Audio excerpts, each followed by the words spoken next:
ತೇಜಸ್ವಿ ಸೂರ್ಯ ಅವರು ಕೆಲವು ಸಲಹೆಗಳನ್ನೆಲ್ಲ ಕೊಟ್ಟಿದ್ದಾರೆ. ಅವರು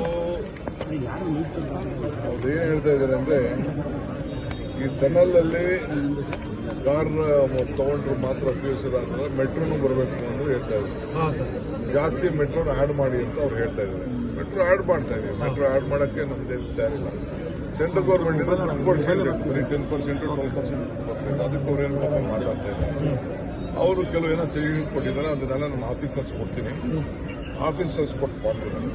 ಇನ್ನೊಂದು ಪ್ರೈವೇಟ್ ಪ್ಲೇಯರ್ಸ್ನ ಬೆಂಗಳೂರು ನಗರದಲ್ಲಿ ಬಸ್ಗಳಿಗೆ ಅಲೋ ಮಾಡಿ, ಸಣ್ಣ ಸಣ್ಣ ಬಸ್ಗಳು ಓಡಾಡಲಿ ಅಂತ ಹೇಳ್ತಾ ಇದ್ದಾರೆ. ಈಗ ವೆಹಿಕಲ್ಗಳೇ ಈಗ ದೊಡ್ಡದಾಗಿದೆ. ಇನ್ನು ಆ ಬಸ್ಗಳು ಅಲೋ ಮಾಡೋದು ಏನೋ ಅವ್ರು ಏನೋ ಕೆಲವು ಒಂದು ಇದನ್ನ ಮಾಡ್ಕೊಂಡು ಬಂದಿದ್ರು ಪವರ್ ಪಾಯಿಂಟ್. ಅದನ್ನೆಲ್ಲ ನಮ್ಮ ಆಫೀಸರ್ಸ್ಗೆ ನಾನು ಕಳಿಸ್ತೀನಿ. ಆಮೇಲೆ BMLT ಅದನ್ನ ಇದನ್ನ ಮಾಡಬೇಕು. ಫೀಡರ್ ಬಸ್ ನಿಮ್ಮ ಕಾಲದಲ್ಲಿ ಯಾಕಪ್ಪ ಮಾಡಿಲ್ಲ ಅಂತ ಹೇಳಿ, ಇಲ್ಲ ಅದೇನು ಮಾಡೋಕ್ಕಾಗಲಿಲ್ಲ ಅಂತ. ಈಗ ಎಷ್ಟು ದುಡ್ಡು ಕೊಟ್ಟು ಕಳಿಸಿದ್ದಾರೆ, ಡೆಲ್ಲಿಯಿಂದ ಬಂದಿದೆ ದುಡ್ಡು ಅಂತ ಹೇಳಿದೆ. ಸೊ ಅದಕ್ಕೇನೋ ನನ್ನ ಜೊತೆ ನಾನು ಹೇಳಿದ್ದೀನಿ, ನಡಿ 4 ಜನ MP ಗಳು ಪ್ರೈಮ್ ಮಿನಿಸ್ಟರ್ ಭೇಟಿ ಮಾಡೋಣ, ನಾನು ಬರ್ತೀನಿ, ಒಂದಷ್ಟು ದುಡ್ಡು ಕೊಡಿಸಿ ಏನೇನು ಬೇಕೋ ಮಾಡೋಣ ಅಂತ ಮಾತಾಡಿದ್ದೀನಿ. ಸೊ ಅವರು ಟನಲ್ ನಾನು ಹೇಳಿದೆ, ಲಾಲ್ಬಾಗ್ ನೀವು ತಿಳ್ಕೊಂಡಾಗ 6 ಎಕರೆ ಎಲ್ಲ ಮಾಡ್ತಾ ಇಲ್ಲ.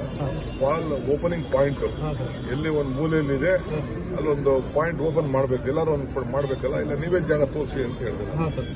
ಸೊ ಅವರು ಇಲ್ಲ ಎಲ್ಲಾ ದೇಶದಲ್ಲೂ ಟನಲ್ ಬೇಡ ಅಂತ ಹೇಳ್ತಾ ಇದ್ದಾರೆ. ನೀನು ಹೇಳ್ದಂಗೆಲ್ಲ ಒಬ್ರು ಹೇಳ್ದಂಗೆ ಕೇಳೋಕ್ಕಾಗಲ್ಲ. ನಾನು ಅವ್ರ ಪಾರ್ಟಿ ಲೀಡರ್ಸ್ ಎಲ್ಲ ನಾನು ಮಾತಾಡಿದ್ದೀನಿ. ಆಮೇಲೆ 70% ಪಬ್ಲಿಕ್ ಟ್ರಾನ್ಸ್ಪೋರ್ಟ್ಗೆ ORR BRTS ಮಾಡಬೇಕು ಅಂತ ಹೇಳ್ತಾ ಇದ್ದಾರೆ. ಈ ಸೆಂಟ್ರಲ್ ಗೌರ್ಮೆಂಟ್ ಕೊಡಬೇಕು ಅಂತ ಅದೇನು ನಡಿಯಪ್ಪ, ಸೋಮಣ್ಣ ಅವ್ರ ಹತ್ರ ಮಾತಾಡೋಣ, ಇವ್ರ ಹತ್ರ ಮಾತಾಡೋಣ, ತಗೊಳ್ಳಿ, ದುಡ್ಡು ಕೊಡಿ, we are ready to do that. Last 10 years ಇಂದ ನಾವು ಆ ಹೊಸ ರೈಲ್ಗಳು ಸೇರಿಸಬೇಕು ಅಂತ ಹೇಳ್ತಾ ಇದ್ದಾರೆ.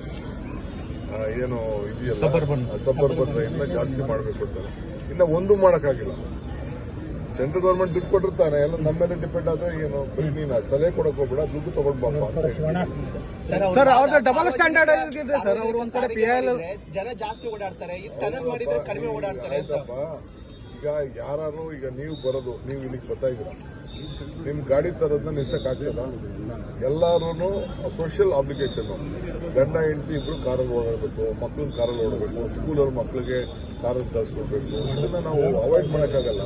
ನೀವು ಗಾಡಿನೇ ತಗೋಬೇಡ, ಅವ್ರು ಅನೌನ್ಸ್ ಮಾಡಲಿ, ನನ್ನ ಕ್ಷೇತ್ರದ ಜನತೆ ಎಲ್ಲ ನೀವೆಲ್ಲ ಕಾರೆಲ್ಲ ಮನೇಲಿ ನಿಲ್ಲಿಸ್ಬಿಟ್ಟು ಎಲ್ಲ ನೀವೆಲ್ಲ ಮೆಟ್ರೋಲ್ ಓಡಾಡಿ, ಗೌರ್ಮೆಂಟ್ ಬಸ್ಸಲ್ಲಿ ಓಡಾಡಿ ಅಂತ ಅವ್ರು ಅಪೀಲ್ ಕೊಡ್ಲಿ. 4 ಜನ MP ಗಳಿದಾರಲ್ಲ, ಯಾರು ಮಾಡ್ತಾರೆ? ಎಣ್ಣೆ ಇದು ಕಾರಿಲ್ಲ ಅಂದ್ರೆ ಮನೆಗೆ ಎಣ್ಣೆ ಕೊಡಲ್ಲ. ಈ ಸೋಷಿಯಲ್ ಅಪ್ಲಿಕೇಶನ್ ಅವ್ರಿಗೆ ಇನ್ನ ಪಾಪ ಅವ್ರಿಗೆ ಅರಿವಿಲ್ಲ. ಅದೆಲ್ಲ ಒಂದ್ ಕಡೆ PIL ಹಾಕಿದ್ದಾರೆ ಸರ್, ಒಂದ್ ಕಡೆ ನೀವು ಮನವಿ ಮಾಡ್ತಾ ಇದ್ದಾರೆ. ಡಬಲ್ ಸ್ಟ್ಯಾಂಡರ್ಡ್ ಏನಕ್ಕೆ ಅಂತ ಸರ್?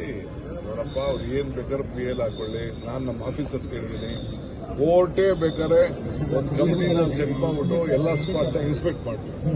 ನಾನೇನಾದ್ರು ತಪ್ಪು ಮಾಡಿದ್ರೆ, ನಮ್ಮ ಆಫೀಸರ್ ತಪ್ಪು ಮಾಡಿದ್ರೆ, still we are ready to relook.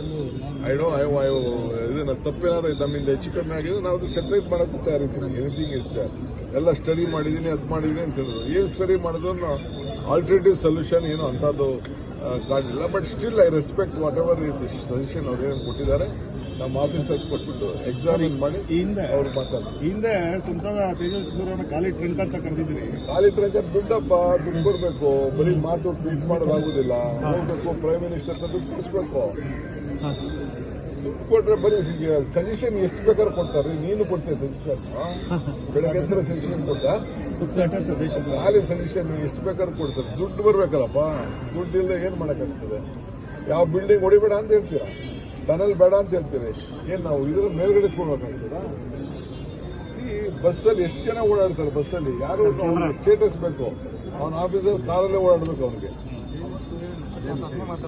ಎಲ್ಲ ಪ್ರತಿ ಕಡೆಗೂ ನಾವು ಮೆಟ್ರೋ ಮಾಡಕ್ಕಾಗ್ತದೆ. ಇವಾಗ ಸಭೆ ಕರೆದಿದ್ದೀರಿ, ಅವ್ರಿಗೂ ಆಹ್ವಾನ ಕೊಟ್ಟಿದ್ದೀರಿ, ಅಲ್ಲಿ ಏನೆಲ್ಲ ಚರ್ಚೆ ಆಗ್ಬೋದು? ಯಾವುದು ಅವ್ರಿಗೆ ಇನ್ನೊಮ್ಮೆ ಸಭೆಗೆ ಆಹ್ವಾನ.